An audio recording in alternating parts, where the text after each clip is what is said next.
Welcome to Career Tools. This is Wendy. And this is Amanda. Today's cast, How to Use Your Work Notes, Part 2 of 2. The questions that this cast answers are, why should professionals take notes at work? What should I do with my notes after I've taken them? And how can I put my notes to long-term use? If you want the answers to these questions and more, keep listening. We'd love to teach your team about DISC and communication on-site. For an on-site effective communicator training, we will teach your people to watch another person for 2 or 3 minutes, identify their DISC profile, and tailor communication. It's an insanely effective way to communicate and help your team reach their goals. We can do this training for up to 30 professionals. Contact Maggie, customer service at manager-tools.com to discuss availability and lock in some dates. Now back to the show. So Amanda, last week we talked about all of those notes that we take in all of the meetings and all of the times that Career Tools has said, take notes, what we can use those things for. Last week, we talked about documenting your system, reducing your cognitive load, and using your notes to learn and to help you learn more quickly. And this week, we're going to start with using our notes for making improvements. You want to use your notes for continuous improvement by using the, what we like to call, what went well, take a look at format. Tala. Do you say it that way? No. You always spell it out. I think it was Mark that said, Tala. I see the www and I think World Wide Web. Oh, yeah. If you're reading the show notes, it's www/TALA. And full disclosure, that's what I write at the top of mine. Whenever I do this process, I don't write out all the words, but it's easier to define those letters. Yes. By just saying, no, I can't do it, Wendy. What went well, take a look at. Tala. Yeah, so what went well and take a look at. And these are for the activities that you're going to try to optimize. So we call it a hot wash or an after action reviewer is kind of the same format that you can use. And we do have podcasts for that as well, if you're interested. Yeah. And when we had the Hot Wash podcast, which I'm pretty sure is called the Hot Wash podcast, we introduced the idea of what went well and take a look at, which is basically you're taking notes after a project about things that went well and things that we should do differently next time, or we should go back and have a look at the way we did this and think about whether or not we could do it differently. We were talking about projects. So with multiple team members, and we all sit around and we have a sort of brainstormy type session where we go back over the project and think about how we could have done it better. But you can use it for much smaller activities and even as an individual. So when you're working on something, whether it's as small as like an hour-long phone call with a customer as a sales pitch, or you're running a meeting, or you're coding a new feature, and that takes you 3 days, and you think about it afterwards and think, okay, how could I have made that better? How could I have done that differently to make it smoother next time? And basically all you do is you take a piece of paper, you put a line down the middle, and on one side you write www, and you write the things that went well. And on the other side, you write, take a look at, and you write the things that you think you could have done better or differently, or you want to go investigate. And it's just a way of reviewing whatever it is you just did and finding places where you can improve. And you can use it after giving feedback to a direct report, presenting to executives, handling a different customer conversation, facilitating brainstorming session, delivering training, or even after your weekly planning routine. The beauty of this process, the what went well and take a look at, is its simplicity. It works for nearly any activity where you want to get better over time. If your goal is to make improvements, this activity is something that you can use for all aspects of improvement and opportunities.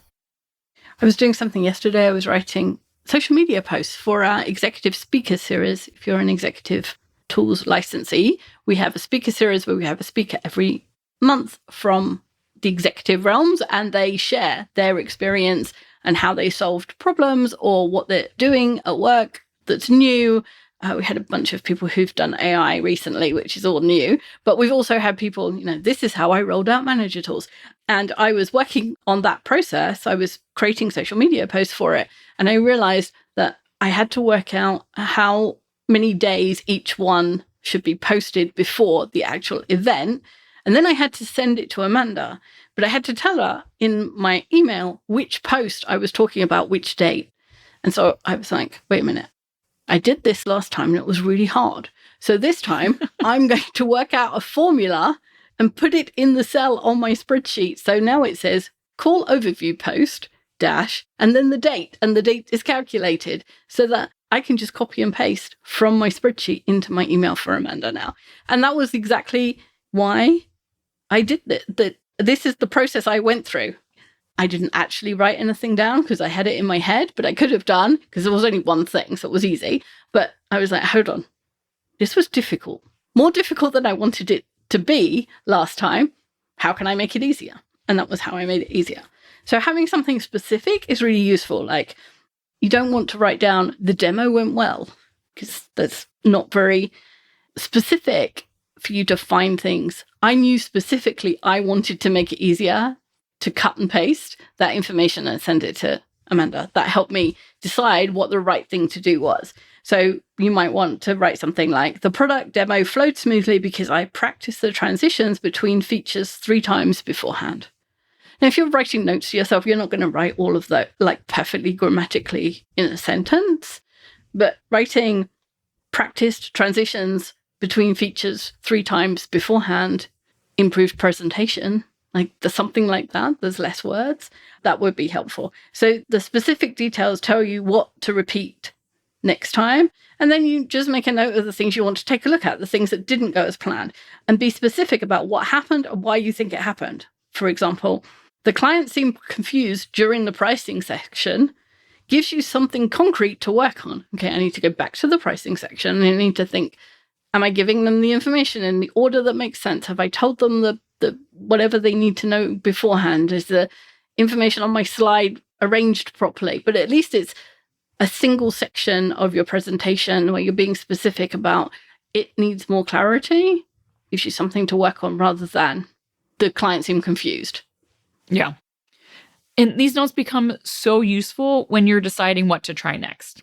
Without notes, we tend to try random improvements based on our most recent experiences or what we happen to remember.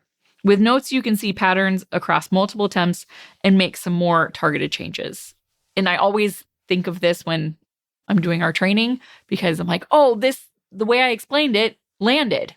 And I want to make sure I do that next time because maybe it hasn't worked as well in the past. And writing it down, the words that I actually said is much more helpful than, oh, I need to remember this from next time because that's the kiss of death. I don't remember. I was like, how did it happen? I don't know. Let's just hope it happens again. Does lightning strike twice? No.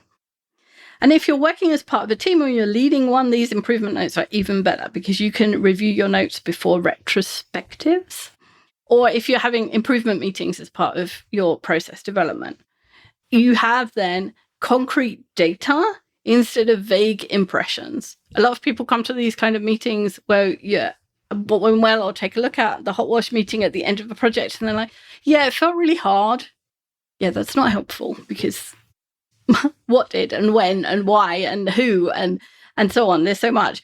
But if you say, in the last 3 releases, we've consistently struggled with the documentation phase, it's not only more useful because it's concrete, it's something you can work on, but it's also more persuasive than, oh, I feel like the documentation stuff takes too long.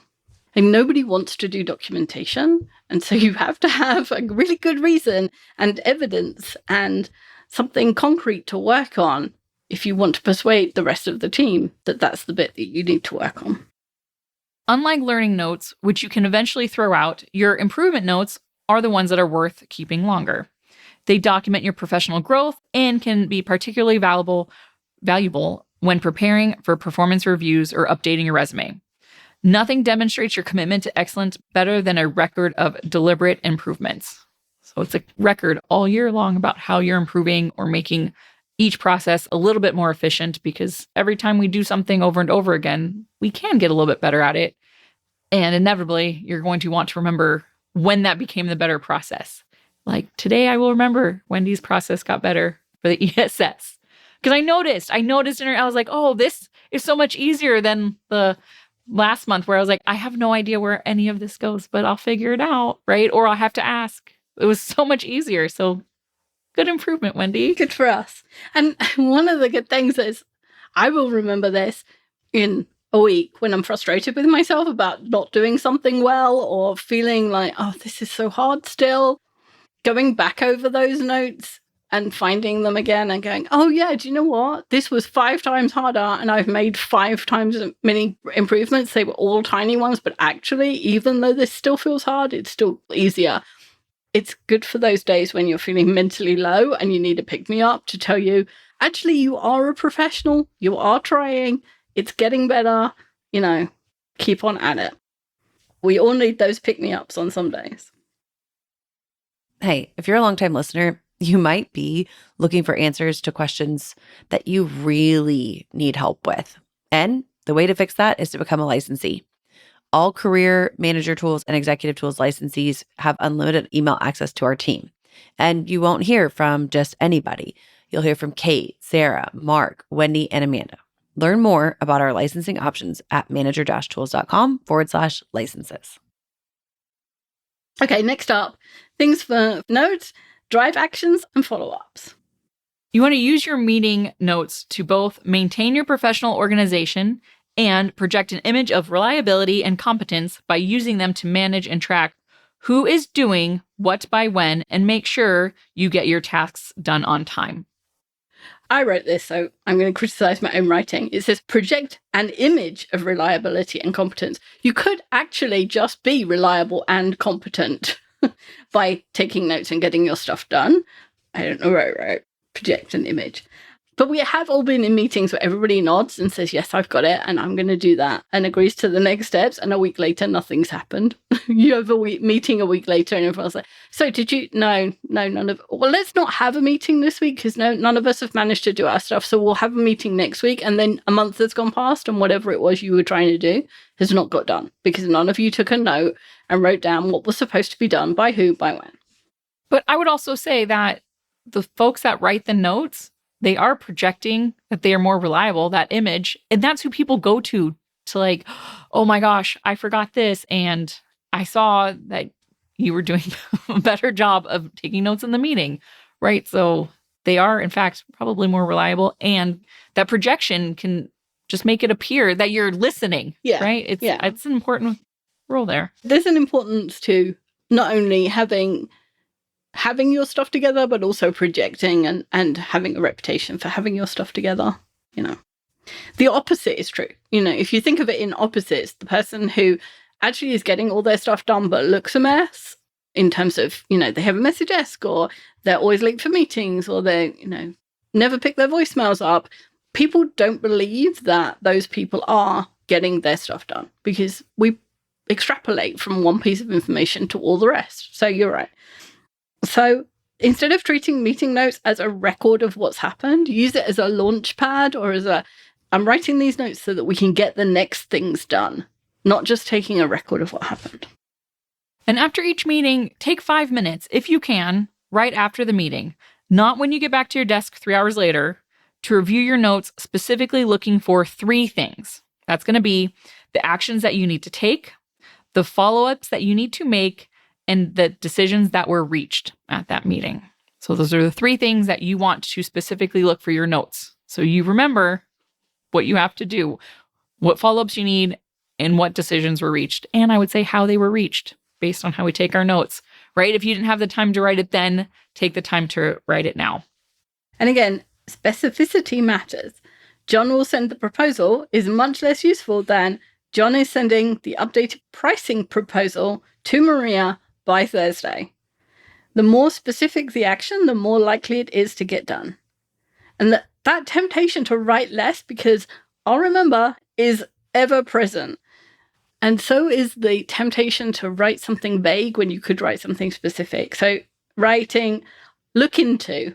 I have lots of notes that say, look into. In fact, Amanda and I were talking before this meeting, and I said, oh, I'll make that my task to do tonight. I'll look into it. But what I actually mean is research. But look into can mean research, or call and ask, or analyze, or test, or check with someone, or find out who's responsible for, or determine, or investigate. There's all sorts of things what look into could mean.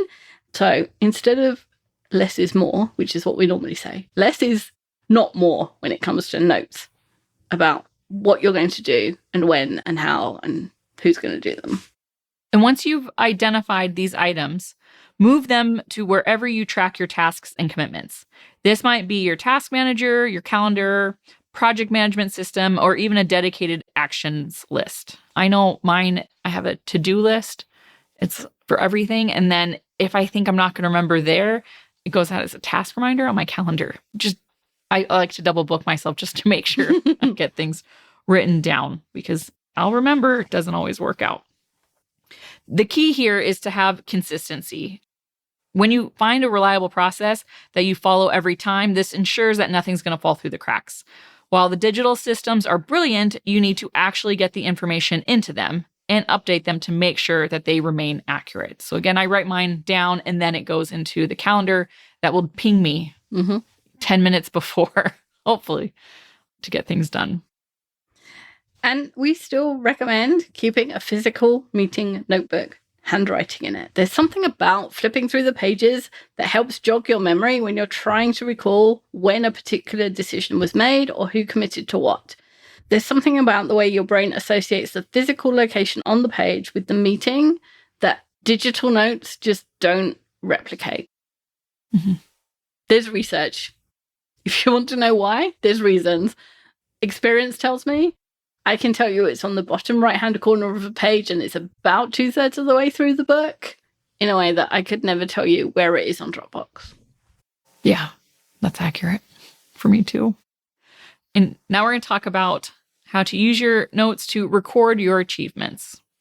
Keep an achievements log as part of your notes system. When you complete a project, solve a difficult problem, or receive positive feedback, write it down immediately. Be specific about what you did and the impact it had. Redesigned the intake process by reducing processing time by 37% is much more effective than improve efficiency. And writing it down, you're going to remember it long term. Yeah, that's the other thing about you can go back. I've worked here 18 years, 50, 70, I don't know. Lots of years. I can't tell you what I've achieved at Manager Tools because it all blurs into one thing. But even when I'd only had 3 months in a job, I couldn't remember all the things that I'd achieved without looking at the list. And when it comes to your resume, you need the specifics. If you get positive feedback, document it word for word. There's nothing more helpful than quoting, "This is the best presentation I've seen in my 15 years at this company." Or a senior leader who says, "Your solution saved us approximately $50,000 in project costs." If you don't write down those specifics, you will not remember them for your performance review. Guaranteed. That executive said we saved a lot of money is nowhere near as effective as this person said we saved approximately $50,000 in projected costs. And you want to make sure that you're tracking metrics consistently. Numbers tell a story, especially when they show improvement over time. Note the baseline metrics at the start of your projects, track them throughout, and document the final results. Professionals with diverse experiences know that data-driven achievements are far more convincing than general claims of competence. And if I can encourage you to do this early on in the project, please do it, because there's nothing worse than trying to go backwards over time to get this data, especially when someone has a question or you want to show that it has made a difference over the last 18 months, but you only started tracking about 6 months ago. The data is not nearly as good as if you start it right at the beginning and just take that time, take that effort to get on it. I thought you were going to say do it early in your career, because that's the other thing. That too. The regret of being 10 years in and not knowing what I did in year 2, because it matters if you want to demonstrate your growth, even if you only want to demonstrate it to yourself. I would say if you look at your annual reviews, your performance reviews over your career, your beginning ones are probably less specific than the ones later because you got better at it. So yeah, start early in your career too. I like that. Yeah. And the best time, what is it? The best time to plant a tree was 100 years ago, and the second best time is right now. So don't have regrets about what you've not been tracking. Start tracking now. So for someone in customer service, it might be customer service ratings. For someone in creative fields, it might be portfolio development. If you're in a technical role, you might be tracking problems solved, tickets solved, and each role will have different things that you want to track. But you know what's important because it's the thing that people always ask you about. And it might seem like extra work, but it's way easier than trying to recreate 12 months of achievements the night before your performance review. And I was going to say, raise your hand if you've been there, but we won't be able to see, but we're pretty sure that everyone just raised their hand. And the sad thing about it is, if you don't have that record and you go into your performance review, you're underselling all the work you did and you don't get credit for it. So you want to take notes so that you get credit. So effective professionals take notes because our human memory has natural limitations, regardless of age or experience level. The notes are helpful in the moment for following the conversation, for staying focused, and for noting down commitments. And they have longer-term uses too. In this podcast, we've tried to give you an overview of how you might use the notes that you're taking, and you can be sure that we'll recur to the topic frequently to give you more in-depth examples. Because there's lots more things you can lead your notes for, and this was just a skim across the surface. Yeah, we can get real deep, especially on handwritten notes. Exactly. Thanks, Amanda. Thanks, Wendy. Thanks, everyone. That's all for this week. Join us next week and we'll cover a new topic. Bye, everyone. Bye.